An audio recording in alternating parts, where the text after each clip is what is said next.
Thank you so much, Abuja, for staying tuned into 95.1 Nigerian for your passionate, trustworthy, and conversational radio. Welcome to the Tuesday edition of the show. Today is an important day, and I don't know. Important day for you. Somebody is celebrating birthday. Somebody is celebrating an anniversary somewhere. So it must count for something for someone. Every day is important to me, to you. And I'm excited that you're able to join me on the show today. Welcome to Hard Facts. My name is Kimberly Wachuku. Call me Kim, the Oracle, the Digital Oracle, OTF, the Fellow, Ochanyawa Madam Speaker. And I'll say yes to them all. And I'll be here till 7ish. We're going to have such a fantastic time. We'll be talking about cancer much later in the day when Nigerian Health World joins me on the show, as much as we'll look at what we consider the big three stories driving conversation in the country. And I'm super excited. My guest is a friend of the house and a regular on this segment of the show, Senator Irebo, a journalist from Global Sentinel paper. And we're delighted and honored to have you in the studio again, Senator. Welcome to the show. Thank you, Kim. You call, I answer. I appreciate you for answering. I actually know it's a lot to demand of people right now and asking them to come into the studio, but we truly appreciate you. I don't take this for granted. So thank you very much. Thank you. And keep on the good work. Thank you very much. You are doing, like, conscientizing the nation, your listeners, the information. So thank you, and Nigerian for Thank you very, very much. Let's start off on the light before we get to the big stories, though. I know I was watching a video of a woman who said she got into trouble in the UK. She got medications for her husband, and then in the pharmacy, she kept saying, talking to the husband on the phone and say, I got you the drugs. I got 2 drugs for you. When I get home, I will give you the drugs and I'm sure you'll be strong. And then people who were staying close to her kept hearing drugs, and called the police on her. And then she was picked up. Police said, we heard you have drugs, in possession of drugs. She said, drugs? Yes, this. And they're like, no. I'm sure there's something more. These are medications. Where are the drugs? Honestly, I come to think of it. That's actually how is the drugs. I just realized that all my life, I say drugs. Have you taken drugs? We hardly talk about medication. Exactly. Who says medication? Medication is too sophisticated. You get it. and they detained her for too formal. It's too, you know, click. They searched her apartment. They didn't find drugs, only medications. Detained her. She wrote statement, and after the release, after several hours, she's like, man, see my Nigerian English cost me. In development sector, even in communication, they teach you about being culturally sensitive. Yeah, when you get something that may be acceptable in one, this thing may not be. In terms of language, too, language, colloquial slangs and all this. So for us, when you mention drug here, people, normal. Everyone will get what you're talking about. Chemist to take some drugs. Have you swallowed your drugs? Have you taken? Make sure you take your drugs, right? And you understand what it is, and it's normal. And in fact, that statement even show care. Don't forget to take your it drugs according to the dosage. So, according to the prescription. Oh my goodness. Oh God. So Nigerians, once you travel outside the shores of the country, be careful the kind of words you use. Drugs, it's acceptable here, but in some climes, if you say drugs, they will think you're talking about hard drugs and illicit substance. So it is medications outside Niger.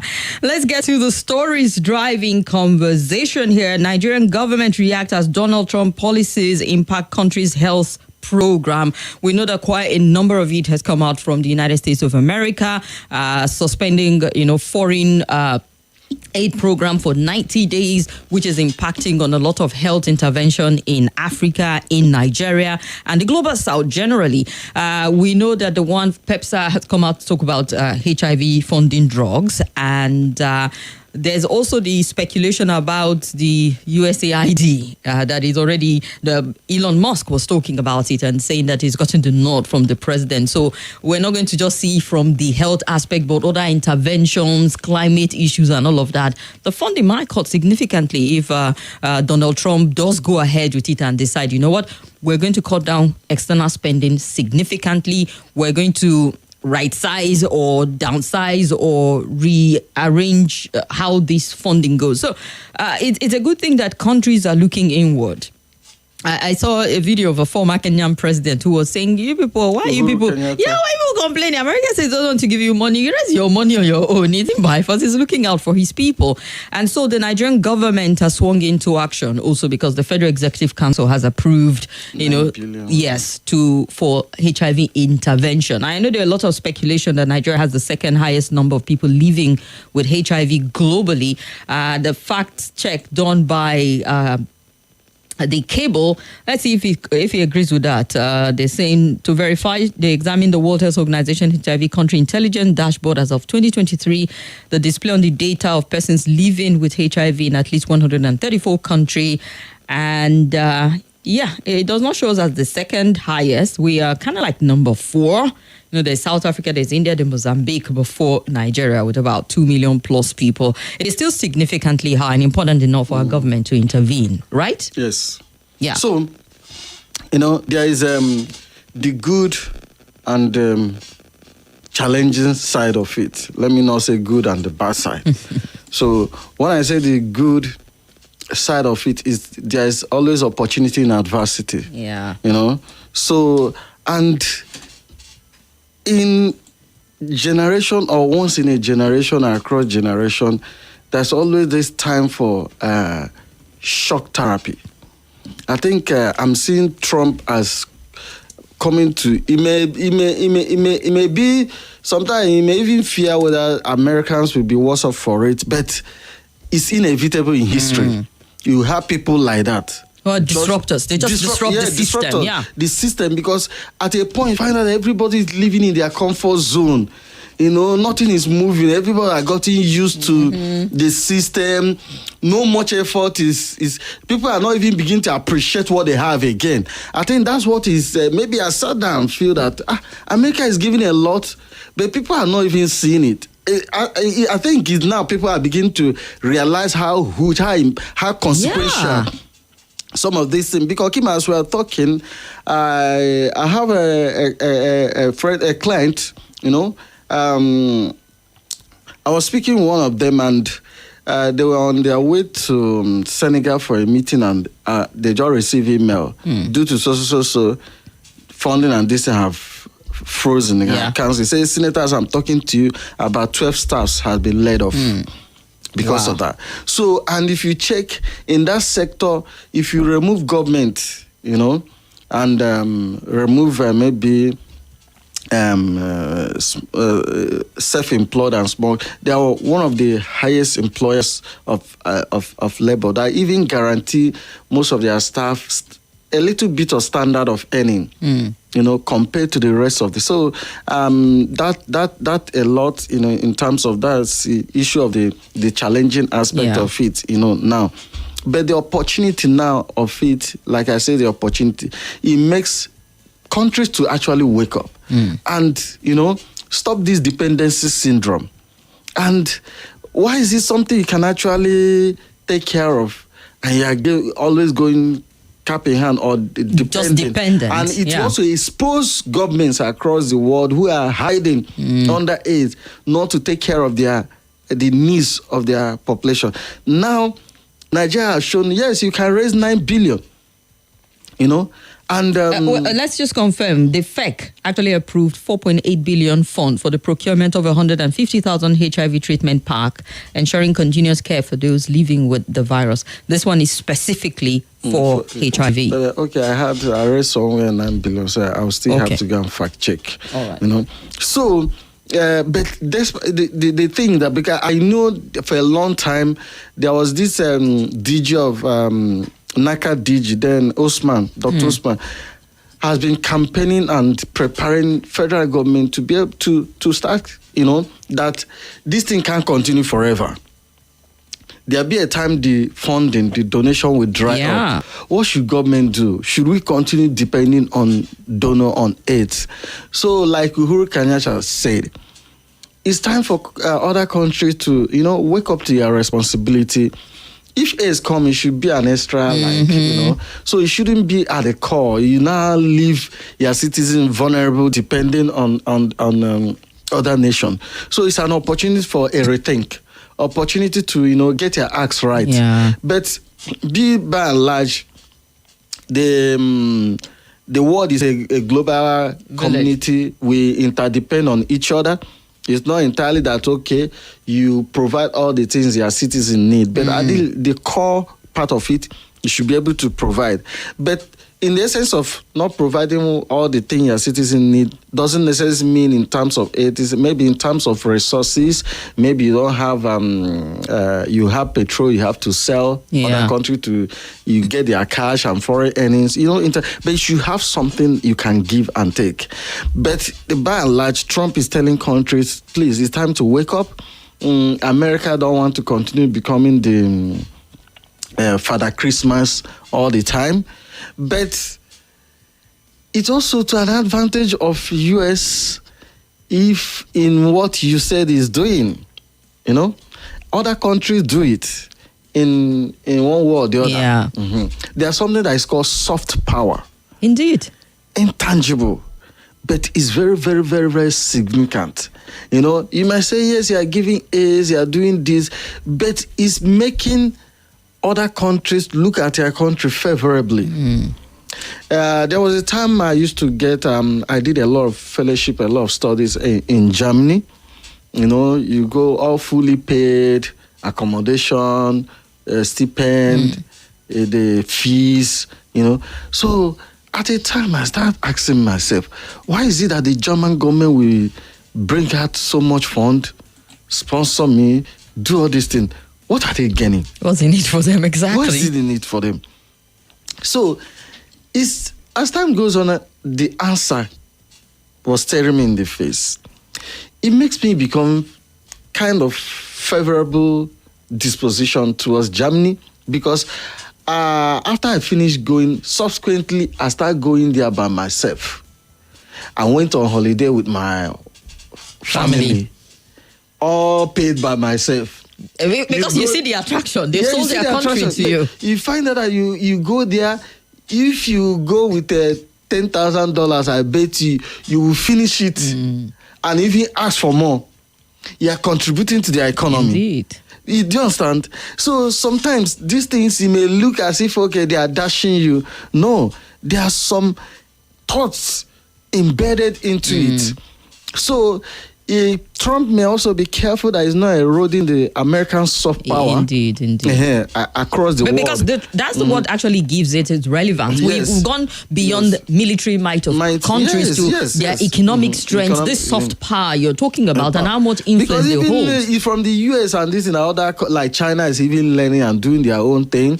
China is on the heel of the United States right now. So you know what China is doing now? They will study the US, they will perfect that thing and add their own. Check all the inventions China is doing. US will bring out, they will now go back and study, dissect it, and so, okay, there is gap here and there. They will add their own and bring out their own version. So even other middle power countries that with a lot of like Qatar, UAE, they are doing a lot of this thing now. They are filling those gaps. So it will only help to first, but the number one lesson is countries to learn how to be kind of self-aware, self-sufficient.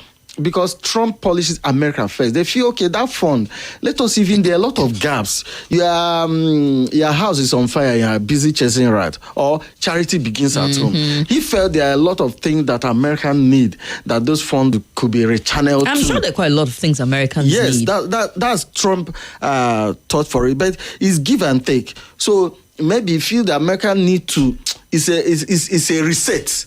They need to first of all take care then before they start going out again. That it's time to come back. Reassess whatever. Because I feel he's also mooting, maybe he may not completely shutting out or restructuring of their development aid. Because they feel there are a lot of places they are putting funds that cannot be accountable. So I think he's thinking of more accountability. But for countries in Africa, like Uhuru Kenyatta said, and like Ramaphosa is also challenging, that after all, the aid is just 17%. 17% is actually enormous. It's significant. Yes, that is significant. So, but for them to wake up, we have all the resources, we have all these things for us to actually be, for not to be aid or fund dependent. I mean, sometimes to a certain degree, some of them have even been wasteful. We were talking the other day about Katsina State, how the IRS, they siphon significant amount of money. That's why that came from the World Health Organization. Like if you check, there's a trending stories about it. You say someone is doing. What is poking is the corruption that goes into that. And I think that's the essence of what Trump and his team are saying. It's not entirely that they are against development aids, but they feel that the money goes into. Are we getting our money worth from all of this? Yes, what for it? But he shouldn't throw away the bathwater. Yes. I think that's the advice on those who are close to him. He should be able to think it through. So both ways, it's time for soul searching, reflection. Africans should be able to start. Wake up, take more responsibility for the needs of their citizens. Yeah, some of these things are also significantly going to impact a lot of NGOs and civil society organizations that get the critical bulk of their funding coming from the United States of America. So we'll get to see how they respond internally, because I don't see the Nigerian government, if they don't get it from other sources, because even the UK cut down. A lot of countries are cutting down. I say apart from government and this thing, the NGO, that sector employs a lot of people.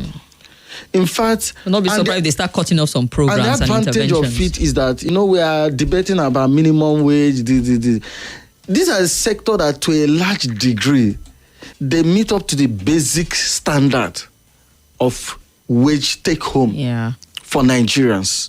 So if you take, that means it's going to hurt, and especially for northern part of the country, a lot of development funds comes over here, a lot of employment, a lot of youth, a lot of people are engaged in this sector. But the good news is that not all development funds come from, you said, EU are funding quite a lot, and other countries are coming in. But if you check also, like there's one UK government, US also fund through other governments. You find that the one they say UK and all this, you find that it's still US government that is funding it through them. And because they work with partners. Yes, they work with partners. So these are some of the things. That's where concerns should also being raised. Indeed. Interesting times, and it's not even 100 days of Donald Trump in office, and every part of the world is feeling it. From like, Canada to Mexico, Africa, and Asia. Does he want to finish his 4 years under 2 months? But to me, if not for the negative, that's how government should take off full blast. Not that the consequences of it, need to think about it. Let it not be like subsidy is gone. You just make a policy announcement without thinking through. They blow back. Up to today, we are still trying to recover from that statement. Indeed, we're still grappling with it. Yes. Wams from Guarimpa says, Donald is doing the best for his country and better to handle it than Musk. Our leaders should wake up and do the needful for his citizens. Every country needs a Trump. Trump is trying to cut down cost of governance. Shouldn't we be doing the same thing in Nigeria? Even before he was sworn, he already set up a committee to say, how then do we cut down spending? And this is what they're doing at this point. Olujade Abiodun says, I beg to differ on the statistics. How do they conduct their research to arrive at the result? Allow the Nigerian government for their proud intervention. African countries need to learn how to do things in their way without waiting for other people's assistance. America will surely lose their place as the world giant. At this point, I don't think Donald Trump wants to prove a point. Yes, it doesn't look like that's what he's out and about. I don't think he's even interested in being, losing their place. I think what he wants is, I think America is going back to the Monroe Doctrine. There was a time America was isolationist. Yeah, before the First World War. Yes, before the First World War. America doesn't want global intervention. They just want to take care of their citizens. Then focus most on the West, on their hemisphere. Americans for Americans. Europe should not intervene. We are not intervening in your conflict. Don't come and intervene. I think all this you see is going to Panama, talking about Canada being the 51st state of US, buying Greenland. I think that is a vision. They want to concentrate on US and American hemisphere. just like it was before it was actually the First and Second World War that drew US out. And so they shared that. More like the Cold War. The minute they won that Cold War over the Soviet Union and became world power, they needed to put their imprint everywhere. And at one point, they were even meddling because they started meddling into countries and interfering and causing political upheaval. And the meddling now started eating too much. Yeah. And they started focusing too much on industrial, defense industrial, military industrial complex to the detriment of the social need, social infrastructure. You know, a lot of social infrastructure are decaying in the US. It's been a while. Why countries like China took that opportunity all those years and rebuilding before America wake up.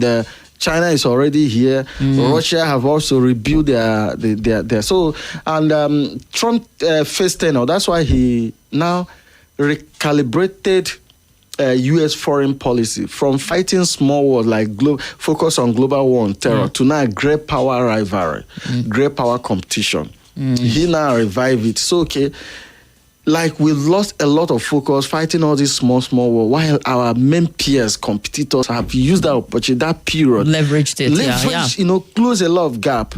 Indeed. So.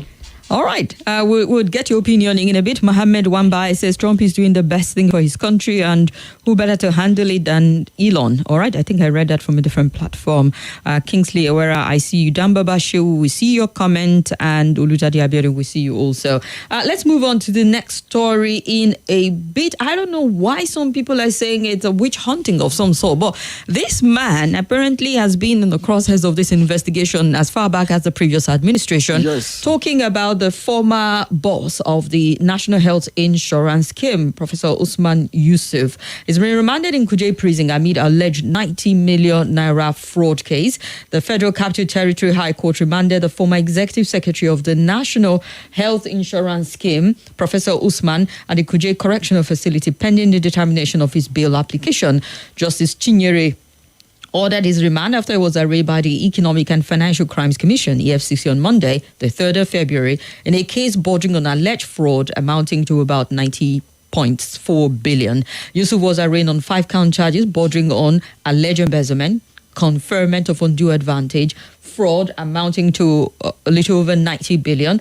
And according to the EFCC, Yusuf sometime between 2016 and 2017, while serving as the executive secretary of the NHIS, allegedly abused his position to confer undue advantage on himself by approving the purchase of vehicles for himself at a cost of 49 million, exceeding the appropriated budget sum of 30. The EFCC described the act as an offence contrary to Section 22 and punishable under section of the Independent Corrupt Practices and Other Related Offences Act. And there were other charges slammed at this point in time, how without due process, he awarded a contract in the sum of 10 billion in favor of GK Kanki Foundation for the purported training of 90 persons, whereas only 45 persons were actually trained, and quite a number of these things. But these things are dated 2016, 2017. Yes, I actually. He was suspended. He was fired times 2. A lot of panels. I know you had this war of word between him and the former health minister. Professor Adewale. Exactly. Yes, and not only him and the health minister, him and even the staffs, some of the staff of NHIS. They really didn't like him. They really didn't like him. They protested. In fact, then I did follow some of the development then. Then later the Buhari administration kind of find a way to douse the thing, and as if there was a kind of mutual agreement of some sort to let him be and let the issue in the cooler. So it has been in that cooler, and since then I think he has moved on. And so why now? That's the point. That's why people don't, what's going on? It's not as if sometimes the modus operandi, the motive becomes more weightier than the crime or the alleged crime or the offense. Once the motive is not right, once the motive looks like a vendetta, it rubs off on the real issue. This is actually a real issue that should have been ongoing. but he left it in a cooler. And since then, the man has moved on and become like an activist. In fact, he started criticizing. His criticism started right even against Buhari government. But it's like they let him, he later joined Sheikh Gumi, moving from this thing, doing that campaign to give amnesty to bandit and try to listen to bandit and all those stuff. Then he was speaking on some social issues, political issues, from sometime objective, and a lot of the media stations do call him to hear it because he speaks forcefully, he always has strong opinion on issues. So it's not as if he just started criticizing this government all of a sudden. He started under Buhari after he was, after he was relieved of his, he rested for a while and then became a critic. There was even that time we have some northern youth or this thing that was always protecting against Buhari government once in a while. He lent his voice to them. So now, I bet he started coming strongly, forcefully speaking against the current administration. Because a lot of people have read, opinion piece and people who are a bit critical of the government and saying it's because he's become a vocal voice and calling out the government. But that's the interesting thing with Nigeria, but Senator. That doesn't actually, that allegation is there.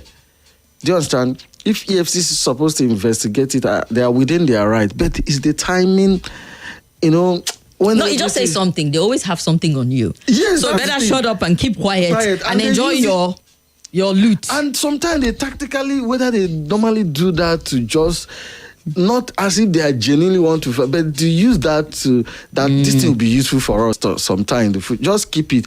Everyone have their own. So once they feel you are going beyond they will read riot act to you.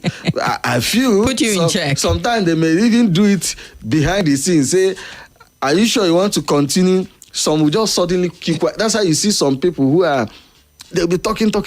Suddenly, maybe after DSS invited them, they'll just go silent. Be quiet. You're wondering, what is happening? They must have bring Genesis to Revelation to say, I begin to read it. After you say, please, I'm tired of reading. By the time you read to Exodus, already tired. He said, please, I don't have the energy. Just let me be. Maybe my children will continue from it. They are not yet mature now. So, and some may say, I have nothing to lose, or damn the consequences. If you speak the truth, you die. If you don't speak the truth, you die kind of people. So, sometimes that's a bit, it's unfortunate that fighting crime and criminality have been politicized. Or turned to they talk about you can't go to equity. If you have to go to equity, it has to be clean hands. Like something that genuinely is an issue, a case. And now we are debating whether it's politically motivated or not. That's what I'm saying. It's unfortunate. Because this is a genuine case that should be pursued. And it should. But now, whether the motive is right is where it's also should be debated. The motive and then the timing. It should also be debated. Like, what exactly is going on? Discourse. Yeah. So that government shouldn't be taking something that is of public interest for regime protection or regime image. Do you understand? So that it should be genuine, it should be in the interest of the public, not in the interest of silencing the opposition voices. Indeed. Yes. All right, well, we'll get your 2 cents on this in a bit when we open up the phone lines as to what you make of it. What line did he cross enough for the FCC to go back on the 2016-2017 case to saying, dude, your hands are not clean. How dare you speak up and out? But then these issues are real, they're valid. We talked about them days on end on the roundtable, and people are even concerned. I mean, National Health Insurance Scheme, that the coverage is very poor, and you're mismanaging fund, and I know. Let's look at one story quickly and open up the phone lines. Now, this issue of the police IG. Shawara is in hot water because of it, and he says the IG is illegal. Or was it illegal or fake, he said, saying that, going by age and how the length of time he spent in service, he's exceeded it, and he's still pretty much there as the Inspector General of Police, which was taken as a cyber offense, cybercrime by the police, because they took the case to court, and Shore is still battling that at the moment. As a matter of fact, it's about the second case I know against the IGP. There was a woman who cursed the president's son and said something about the IGP over handling during the End Bad Governance protest, and then Shore. So apparently the police is taking the cybercrime abuse case pretty seriously. But coming back to this particular story, they're saying, IGP, you should have retired. But then the person who appointed him doesn't think so, because by law, you should be there for 4 years. And then by law provisions also, the police officer should leave after 60 years or after 35 years of service. I know that the Attorney General of the Federation is trying to explain, like, see, he's been appointed and he's got 4 years. And the National Assembly tried to do a quick amendment of our laws to saying, all right, technically, you should be there. But in Nigeria, it's like you want to change constitution to favor a certain position. This is how the dictatorship starts. Dictatorship, when you check countries that dictatorship in suit or agbada, not military one, it's not overnight. It's gradually begin to erode, insert policies for regime protection, for regime, and you may do that for immediate, very soon your own